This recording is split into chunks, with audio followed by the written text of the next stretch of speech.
So thank you so much, Dr. Shruti, for your nice introduction. So I'll be sharing my screen. First of all, I would like to thank Dr. Shruti for inviting me to this introduction course, instruction course.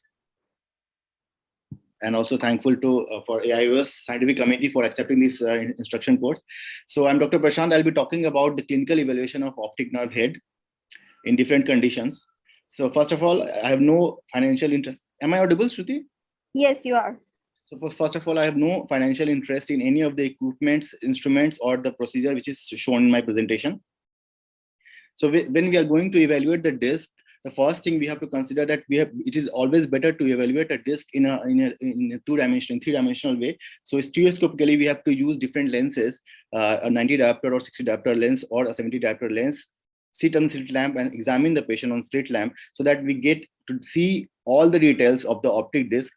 Sometimes when we examine the patient with a direct ophthalmoscope, we tend to miss certain findings, and certain findings when we miss, so we can miss a diagnosis of any disease.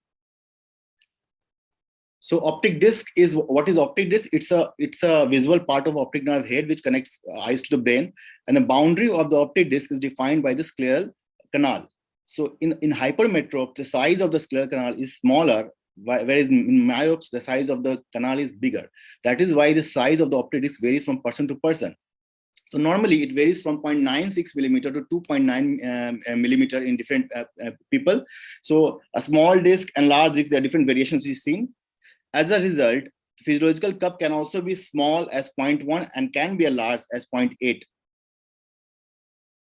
So it is essential to first measure the size of the disc for a proper evaluation of optic nerve head.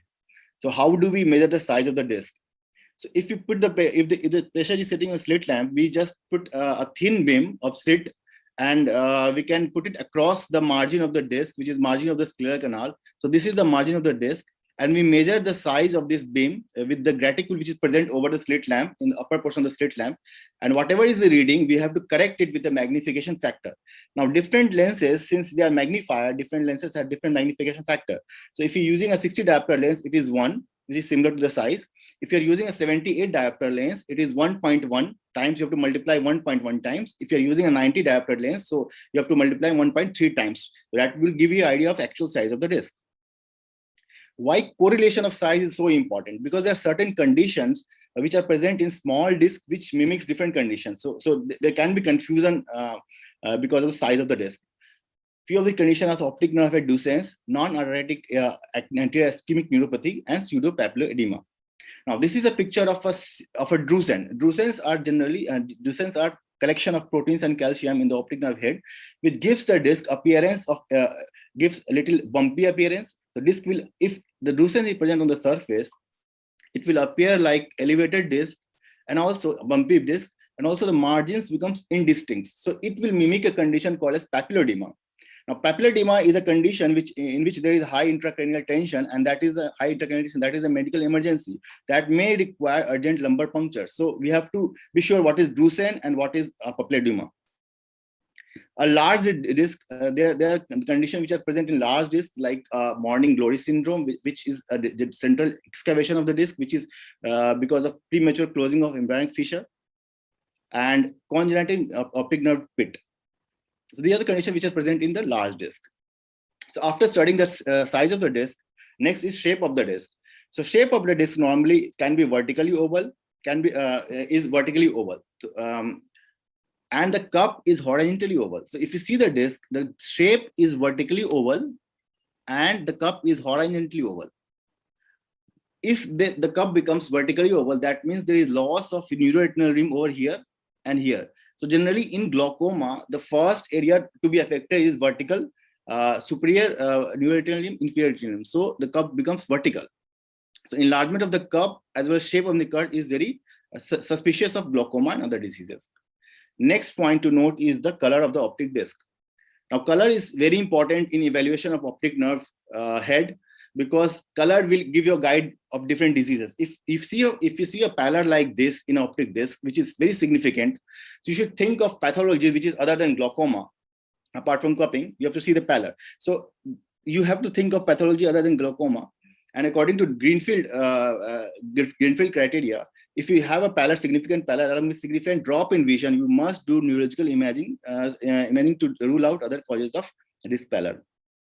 So this is the disc picture which shows sectoral pallor here, and this area. So this is suggestive of a non-arthritic anti-ischemic neuropathy, and we must do imaging, neurological imaging in these such cases. Next area is optic cup.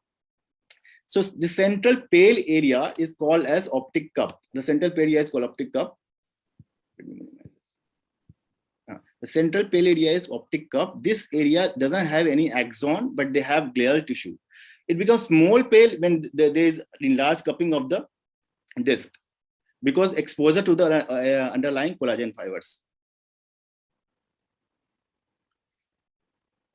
When we are determining size of the cup, we have to see the contour of the vessel, not the actual size of the pallor. So generally, we have a tendency to see the area of paleness, but we have to see the area of the bending of the vessels. So in this picture, so generally we see the we feel that the cupping is from here to here, but actually we have to see this is the area of pale. This is the pale area, not the cup area.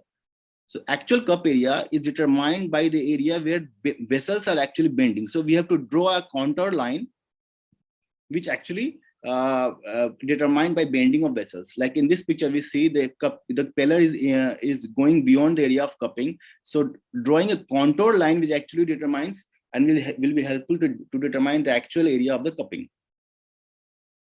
Next area of interest, and in fact, it is the area of most interest in the evaluation of many diseases, is the neuroretinal rim. It is a pink-orange area, which is in between the margin of optic disc and the cup. As I said, the cup should be determined by the margin, the bending of the vessels. So this is the area which is important to us and which should be interesting to us, not the central cup. As in this donut, we are not interested in the central hole, we are interested in this chocolate. And similarly, in the disc, we have to evaluate the rim, not the cup. So normally the disc follows ISN2 rule, which says that the inferior rim is generally thicker as compared to the superior, and then nasal, and the temporal is the thinner most area of the disc. The similar rule is followed. So most of the disc follow this ISNT rule. Some of the disc will not follow, and if there is no, if the disc is not following ISNT rule, we must think that there is some pathology in the eye. That could be glaucoma or something else. Like this, both the discs are.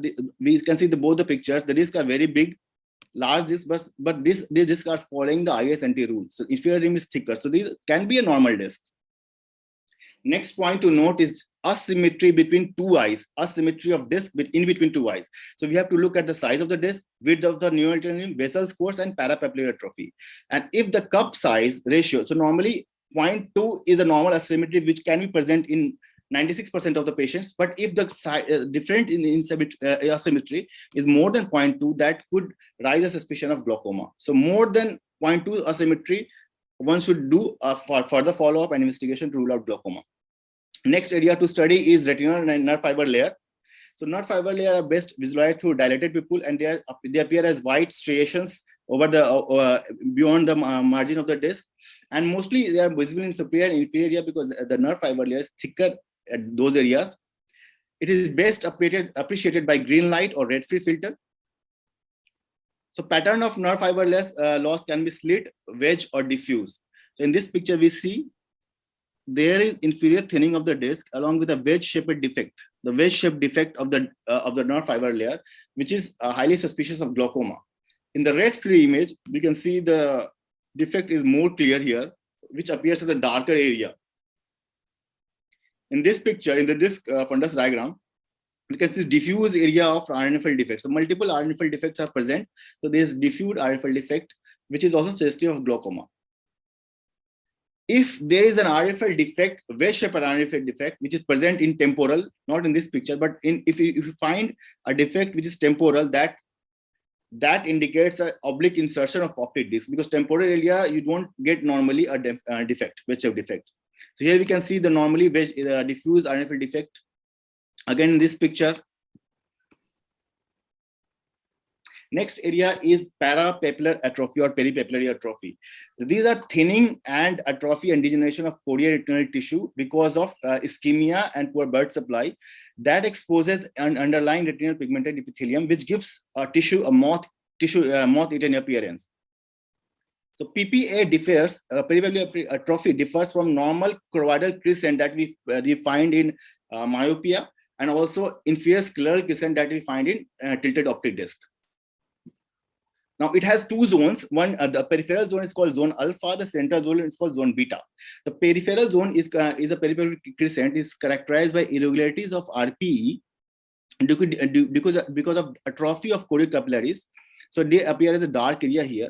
Whereas zone beta is a complete absence of choroid capillary and RPE. So underlying sclera is visible here and choroid visible here. So that appears a more darker area, and it is more significant in case of glaucoma. And there are various studies where it's documented that zone beta is more prominent in cases of ocular hypertensive and normal tension glaucoma. Next finding is to examine the optic nerve head for to find any hemorrhage. So these hemorrhages are called Drans hemorrhage, which are present at the margin of the disc or one disc diameter away from the disc. It is basically occurs because of infarct of retinal nerve fiber layer, and it is mostly involved. If you find a hemorrhage like this, it could be a case of normal tension glaucoma or primary open-angle glaucoma, which is progressing. In this two landmark trial in the glaucoma, early manifest glaucoma trial and collaborative normal tension glaucoma trial, they have documented that presence of nerve hemorrhage or Drans hemorrhage is highly suggestive of optic nerve progression, optic nerve glaucoma progression. Although they can also be present in NAIO and hypertensive and diabetic retinopathy. And at last, I would like to tell there are other certain subtle signs in glaucoma which is present in optic disc. These are not pathognomonic of glaucoma, but they are also present in glaucoma. So that again increases the evidence or to diagnose a case of glaucoma. They are laminar dot sign and bean pot cupping. Now, laminar dot sign is presence of prominent laminar dots because of thinning excessive cupping of the upper disc, and bean pot cupping and benotic sign is because of excessive excavation of the cup, the bending of vessel, because bending of blood vessel and excessive excavation of cup, it appears. And also because of loss of neoretinal rim, there may be nasalization of blood vessel and bearing of circumlinear vessels. So these are soft sign of glaucoma, which is not pathognomonic. So best is to examine the disc and examine the neural. This is my summary. So assessment of disc size and disc color is very important in evaluation of optic nerve head for any of the disease. Cupping of the disc should not be decided by the color or pale area. It should be decided by the contour. Single evaluation of optic disc head is not sufficient, and also evaluation of CDI is not sufficient because observation may vary from person to person. And so for serial follow-up of a patient, optic disc photograph is the best tool to document and follow up. Thank you so much for your patient hearing.